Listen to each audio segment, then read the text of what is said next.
Welcome to the Deep Dive. Today, we're plunging into some, really intense and complex global discussions. Specifically, we're looking at how certain terms, certain words, just become so incredibly charged in public discourse, especially when we're talking about conflict. The words we choose, or the words others choose for us, they carry just immense weight. They shape our understanding, our emotions, the whole narrative. So, our deep dive today focuses on one particular document. It's titled The Genocide Myth in Gaza. Now, just to be crystal clear about our mission here, for you, the listener, we are not here to endorse this material or to refute it. Our job is to navigate its arguments, to understand exactly how this specific source frames critical terms, how it analyzes the strategic dimensions, the ethical questions it raises. We're focusing entirely on the perspective presented in this document. We're basically guides through this particular source, helping you unpack its core ideas. Yeah, and what's really striking right from the start is how this material confronts the language used, particularly that term, genocide. It doesn't shy away from it. It directly challenges, let's say, common interpretations and proposes a very distinct way of analyzing it. It wants you to look critically at how these powerful words get used. It's less about the immediate emotional hit and more about the precise legal and strategic meaning, at least according to this source. That's a really key starting point, isn't it? The source doesn't just sort of mention the word. It really kicks off by questioning the very use of it. It suggests it might be misunderstood or maybe even intentionally misused. Why does the document hit this point so hard right at the beginning? It feels like it's setting the stage, laying down a challenge. Oh, absolutely. Definitely laying down a gauntlet. The opening argument is, it's a direct challenge to what it sees as a prevailing narrative. It explicitly suggests that people using the term genocide for the Gaza conflict might not fully grasp the implications of such a term. That's a direct quote. Or, and this is where it gets more provocative perhaps, it suggests they could be using it deliberately to further a specific agenda. And that's not just a throwaway comment. It really forms the foundation for everything that follows in the analysis. The source wants to establish a critical framework right away, urging you, the listener, to question the common rhetoric you might be hearing. Interestingly, the author mentions their own perspective is shaped mainly by media and academic discourse, not first-hand combat experience. Yet they feel strongly enough to push back this hard against the narrative. So by highlighting potential misunderstanding or even deliberate misuse, the source is basically priming you to approach its arguments with a certain skepticism towards, what it considers common, maybe biased portrayals. It's an immediate intellectual counterpoint to the sort of emotional tide surrounding the conflict. It wants you to pause, step back from the feeling, and think about definition and intent. Okay, so if the source is that focused on challenging the term, it obviously needs to provide its own reasons, its own grounding. And it goes straight to the international legal definition, right? This isn't just about word choice, it's making a legal argument. Exactly. That's the core of it. If we connect this to the bigger picture, the source anchors its whole case in the international legal definition of genocide. As the document lays out, genocide involves the intent to systematically destroy a particular group of people based on their ethnicity, nationality, or religion. And this brings up the absolutely crucial question for the source. Why is intent the absolute make-or-break component? Well, because under international law, specifically the 1948 UN Genocide Convention, intent or mens rea is fundamental. It's the bedrock. It's not just about the terrible outcomes, the scale of destruction, or the number of casualties, however horrific those are. Legally, it requires a deliberate, planned intention to wipe out a group, in whole or insignificant part. The source really hammers this distinction. And then, based on that, it argues that the actions of the Israeli Defense Forces, the IDF, in Gaza do not align with this definition. The reasoning given is very explicit. The source states the IDF's declared objective is not the annihilation of the Palestinian people, but rather a response to ongoing threats posed by Hamas. This contrast is absolutely fundamental to the document's argument. It keeps drawing this line. It's a clear separation between what the source accepts as Israel's stated security goals responding to Hamas and the very high legal bar for genocide, which for the source requires that specific destructive intent. So focusing on intent, not just the tragic consequences, is really the linchpin for the source's rejection of the genocide label. Right. And emphasizing this definitional nuance as the source presents it seems critical for you, the listener, to really get where this material is coming from. It's basically arguing that using the word genocide loosely is actually misleading and may obscure the complexities involved. It suggests the wrong label hinders real understanding. Precisely. Understanding this focus on definition, as the source lays it out so carefully, is absolutely key for you to grasp its overall perspective. and to see why it argues so strongly that the term genocide is, in its view, misleading and obscures the real complexities. The source really wants you to step back from the highly charged rhetoric that often surrounds these claims. It wants you to engage with the specific legal and strategic points it's making. It's pushing for, let's say, a more disciplined use of language, arguing that inaccurate labeling really gets in the way of understanding the conflict's tangled dynamics. It even implies that mislabeling prevents any productive conversation about accountability or how to move forward. So, by setting aside the genocide claim based on its interpretation of the legal framework, the source tries to shift the focus.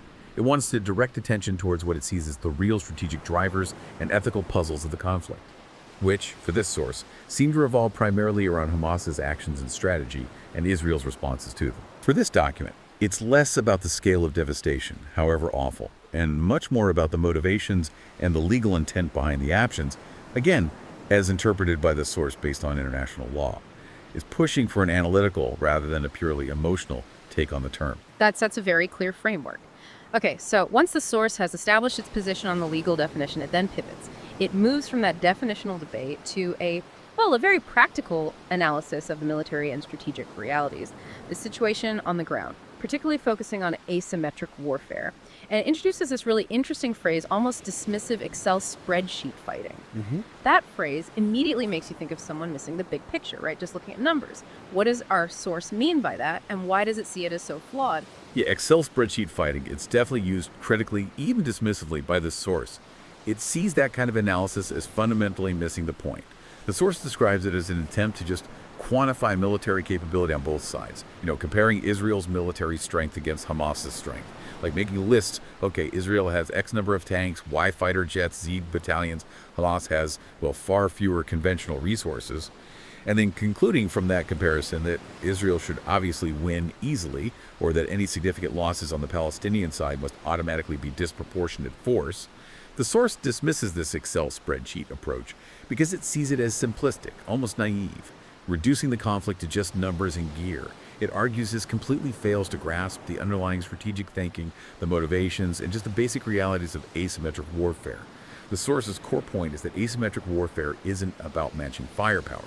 It's fundamentally about a weaker force trying to leverage its limited strengths against a much more powerful opponent. It's about finding unconventional ways, often non-military ways, to negate the adversary's advantages. Blurring lines between combatant and civilian, exploiting vulnerabilities, manipulating public opinion, influencing international perception, these become the weapons.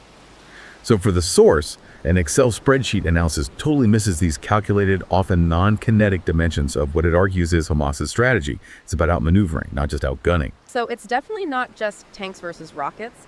It's presented as a much deeper, maybe more manipulative strategic game played by the weaker side. And the source then goes into detail about what it sees as Hamas's strategic objectives and calculated moves, both before October 7th and since, all within this asymmetric framework. It really paints a picture of a very deliberate long-term strategy. Yes, and what's really fascinating, or perhaps chilling depending on your view, is the source's specific assertion about October 7th. It claims Hamas, when it launched those attacks, was acutely aware of their limitations. This is a really critical point in the source's analysis. It suggests the attacks weren't some miscalculation, not an overestimation of their ability to defeat Israel militarily. Instead, the source frames it as a calculated decision, part of a much broader, largely non-military strategy. According to this document, Hamas has strategically, deliberately embedded itself within civilian populations and infrastructure, using schools, hospitals, residential areas, not by accident, the source stresses, but as a conscious choice. Why? Because this massively complicates any military operations by Israel, and crucially, it increases the likelihood, almost guarantees civilian casualties when Israel responds. The source doesn't present this as some unintended tragic consequence. It argues it's a core part of Hamas's strategy. And it goes further, stating Hamas's ultimate goal wasn't to overthrow Israel militarily, but to provoke a response that would draw international attention and sympathy. That's a really profound claim from the document. It's suggesting the October 7th aggression itself was designed to force a massive Israeli reaction. A reaction that, because of Hamas's embedding tactics, would inevitably involve urban combat destruction and civilian harm, which would then, according to this theory, shift global attention onto the suffering of Palestinians, away from Hamas's initial actions, generating sympathy and support internationally. The source portrays it as a rather cynical, long-game strategy, using the international stage and public sentiment as key battlegrounds. And the hostage-taking, which caused such understandable global outrage. The source fits that into this calculated strategy, too. It wasn't just a tactical move, but had a deeper purpose. Precisely. The source is very direct about this. It frames the hostage-taking as a calculated move designed to elicit outrage and mobilize support from Western academia and media outlets, specifically mentioning outlets which have historically been sympathetic to Palestinian narratives. That's a direct quote again. So it's presented as a deliberate effort to manipulate international perception, a way to pull emotional levers. By taking hostages, the source argues, Hamas knew it would provoke an incredibly strong reaction, not just militarily from Israel, but politically, morally, emotionally, from the whole world. The sheer horror and outrage generated by that act would then, the source suggests, be skillfully redirected by some towards Israel's response, whatever form it took. And this redirection serves Hamas's goal, drawing sympathy for the Palestinian cause, condemnation for Israel. It's presented as this intricate strategy to control the narrative, turning a seemingly direct military action, the raid, the kidnappings, into a powerful tool for political and social influence globally.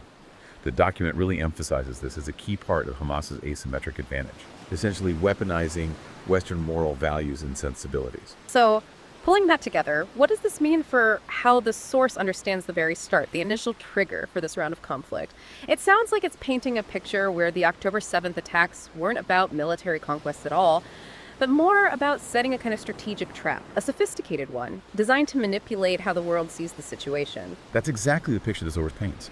It presents October 7th not as a military misjudgment, not as a desperate last resort, but as a highly calculated and, from the source's viewpoint, deeply cynical strategic move.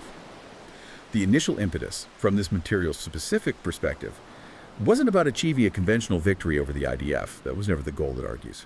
Instead, the goal was to create a specific, unavoidable reaction from Israel, a powerful military response. And critically, this response would almost certainly involve significant civilian casualties and destruction, precisely because Hamas, according to the source, deliberately positioned its assets and fighters within dense civilian areas. This predictable outcome, the source argues, would then generate the international outrage and sympathy Hamas was banking on, mobilizing its perceived supporters in Western media, academia, international forums, and shifting the global focus away from its own actions on October 7th onto Israel's subsequent military campaign.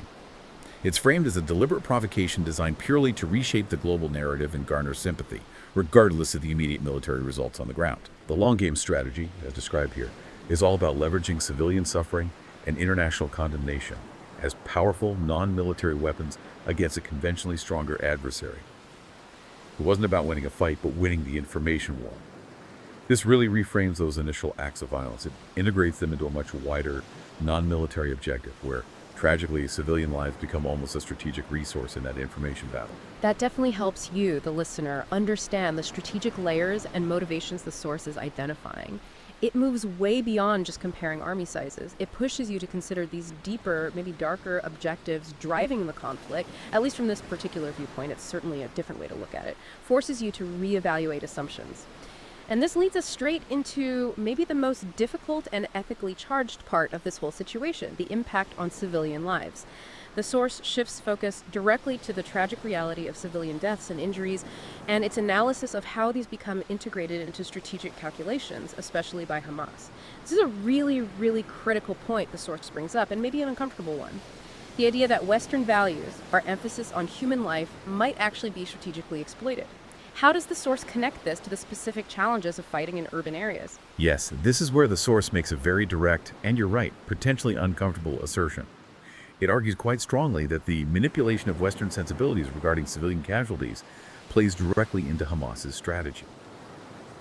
The document points to what it sees as a fundamental tension. It says, while many in the West pride themselves on valuing human life and minimizing civilian harm, urban warfare presents unique challenges that make such ideals difficult to uphold. The source is basically saying the battlefield here makes Western ideals almost impossible to perfectly implement.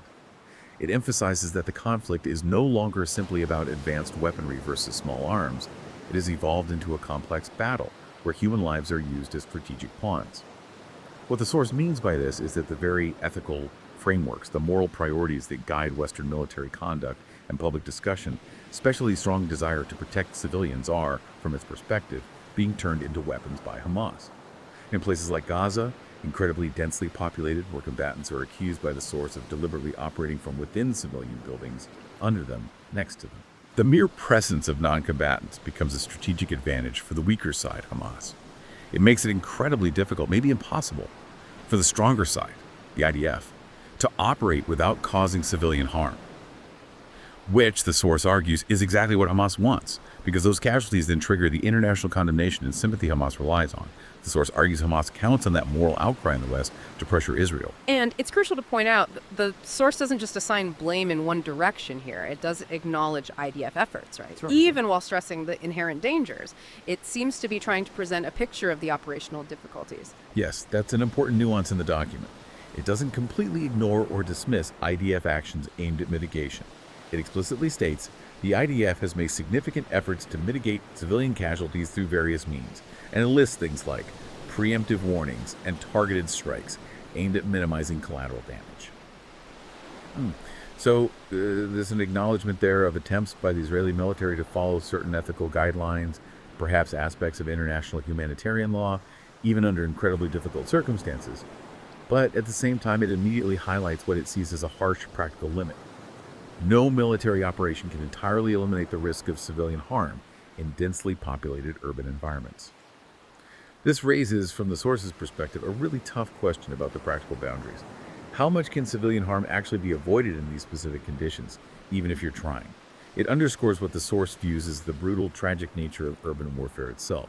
When combatants and civilians are so closely intertwined, collateral damage becomes an almost unavoidable tragedy, regardless of intentions or precautions taken. And this point is vital for the source's bigger argument, that blaming all civilian deaths solely on Israeli intent is an oversimplification, especially when the source believes Hamas is deliberately using civilian presence as a shield. Okay, and that leads directly into what might be the most ethically loaded claim in the entire document.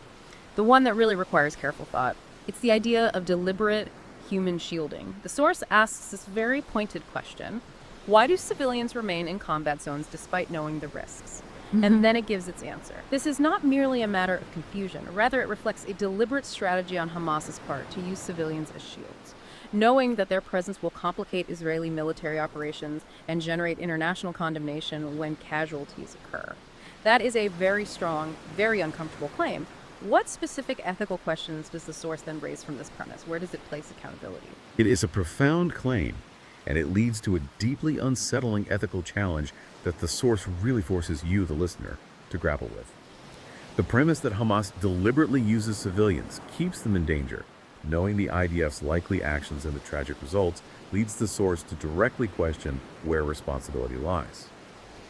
If we connect this to the bigger picture, the core ethical question the source puts forward is this: if Hamas is aware of Israel's operational patterns and chooses to keep civilians in harm's way, should they not be held accountable for putting those lives at risk?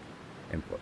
Now that's a significant shift in the usual focus on accountability for civilian casualties, isn't it? It moves the question of responsibility beyond just the actor inflicting the harm the IDF strike. For instance, to include the actor who, according to this source, strategically placed and kept civilians in that dangerous position in the first place. The document strongly implies a serious moral culpability for Hamas regarding the loss of civilian life. It suggests that their strategy intentionally leverages the suffering of their own population to achieve political goals. This is essentially arguing for a multi-layered view of accountability. Yes, the immediate cause of death might be an Israeli strike, but the source asks you to consider Hamas's alleged role in creating the conditions for that tragedy. It challenges the simple victim-aggressor narrative by introducing this layer of strategic manipulation involving civilian lives. It forces a reevaluation of who bears the ultimate moral responsibility in such complex scenarios. That perspective certainly helps you, the listener, understand the source's argument about the tangled ethics of civilian casualties and who's responsible in urban warfare. It definitely pushes you to critically assess these strategic dimensions. It's a challenging viewpoint, asking us to look past the immediate horror and consider calculated intent as described by the source. Okay, let's widen the lens now. Let's move into the historical factors that the source argues shape the region's dynamics, and then look at its final call for a more balanced assessment. The source brings up the reluctance of Arab nations to accept Palestinian refugees, and it connects current attitudes to past events, saying, These refugees have often aligned themselves with hostile factions within their host countries, leading to instability and conflict. This adds a really important, maybe less commonly discussed, historical layer. What does this mean for understanding the regional politics today, according to this document? Yes, this historical context, as the source presents it, is framed as absolutely essential for understanding why many neighboring Arab states have historically shown and continue to show reluctance to accept large numbers of Palestinian refugees. The document points directly to past experiences. It claims that in several instances, Palestinian refugee groups aligned themselves with hostile factions within the countries that took them in, which then led to instability and conflict. Think Jordan in 1970, Lebanon in the 70s and 80s. This isn't presented as just an opinion, but as a reference to specific historical events that, according to the source, left deep scars. The source argues strongly that the memory of these events lingers powerfully in regional politics and significantly affects current attitudes toward Palestinian resettlement. What this means, in the source's view, is that the current geopolitical reality, the hesitancy of Egypt, Jordan, and others to open borders wide, isn't just a lack of humanitarian feeling. It's deeply informed by these previous episodes of instability, conflict, even civil war, that they attribute at least partly to the presence and actions of Palestinian factions within their borders. So for these nations, the source suggests, the issue isn't just a humanitarian crisis they're ignoring. The complex security and political problem, rooted in what the source portrays as recurring historical patterns. This perspective directly challenges the often heard narrative that these neighboring countries should simply absorb the refugees. It adds a significant layer of pragmatic national self-interest and historical experience to explain their policies. It reframes apparent lack of solidarity as a strategic decision based on past troubles. Right, adding that layer of regional history is crucial. And building on that, the source then takes aim at what it calls moral outrage in the global discussion. It demands more nuanced accountability. It argues, while both Israelis and Palestinians suffer, framing it solely in terms of moral outrage oversimplifies a complex situation where strategic calculations play a significant role. And then it uses that really powerful analogy, the hypothetical scenario. Imagine another nation attacking the U.S., crossing borders, killing thousands, taking hostages. It says the U.S. response would surely be swift and decisive, and it would be unreasonable to expect any nation facing that kind of aggression not to retaliate or seek justice. That analogy seems designed to evoke a very specific reaction, a specific understanding, doesn't it? Oh, absolutely. That analogy is doing a lot of work there. It raises a direct question about the source's view on national sovereignty, the right to self-defense. It's clearly challenging the idea that Israel should exercise absolute restraint, or a level of restraint not expected of other nations, including the hypothetical U.S. in this scenario. By comparing the situation to a catastrophic attack on American soil, the source is attempting to normalize Israel's response, to place it within a framework of self-defense that it believes most Western audiences would accept for their own country. It's implicitly asking you, the listener, to consider, are the expectations being placed on Israel fair? Are they realistic, given the scale and nature of the October 7th attacks as described?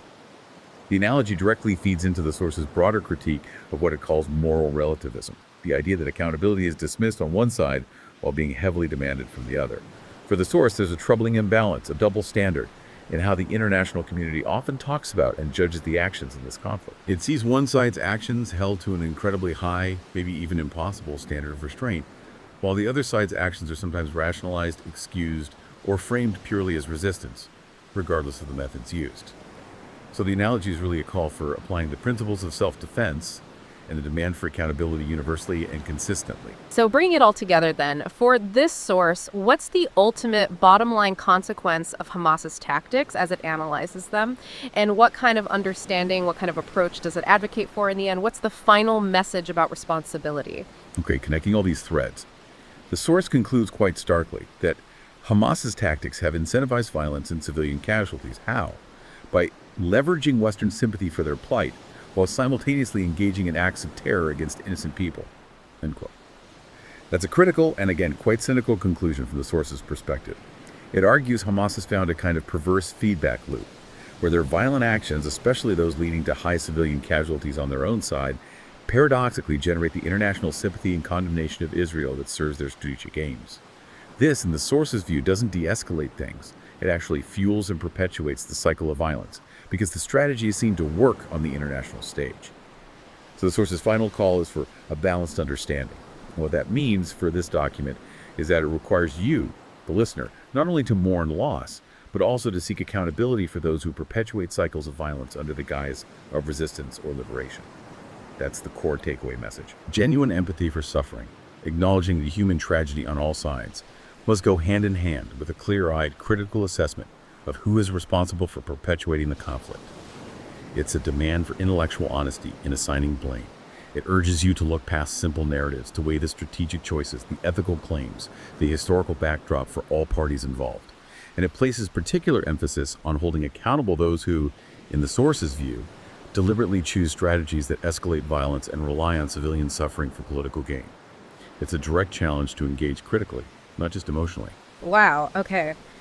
This deep dive into this specific material really has illuminated just how tangled strategy, international law, history, and immense human suffering are in this conflict, at least from this one perspective. We've unpacked the source's detailed argument against using the term genocide based on its interpretation of legal intent. We've looked at its critique of simplistic military analysis through the concept of Excel spreadsheet fighting. We explored its really challenging analyses of Hamas's alleged strategy involving civilian populations and the manipulation of Western values. And we touched on the historical context it provides for regional policies towards refugees and its final, strong call for a more balanced, critical form of accountability. It definitely challenges you, the listener, to look beyond the immediate gut reactions and to really consider the arguments presented here about intent, strategy, and the actions of everyone involved, all through the specific lens of this document. Exactly. This material really pushes you to think hard about the words we use, their precise meanings, the complex, often hidden strategic calculations that can drive conflicts, and the incredibly difficult ethical questions that arise when human lives get caught in the middle of those strategies. It's a perspective that insists on a nuanced view of responsibility, even when faced with undeniable tragedy and suffering. So, as you go about your day, maybe something to mull over. How might understanding the kinds of strategic calculations and historical factors described in this material potentially shift how you read headlines or engage in discussions about this or other conflicts? What questions does this particular perspective, whether you agree with it or not, raise for you about assigning responsibility in these incredibly complex, tragic situations? And how might you apply a similarly critical lens? Questioning assumptions, looking for underlying strategies, demanding precise language to other intricate global events, or maybe even difficult dynamics closer to home.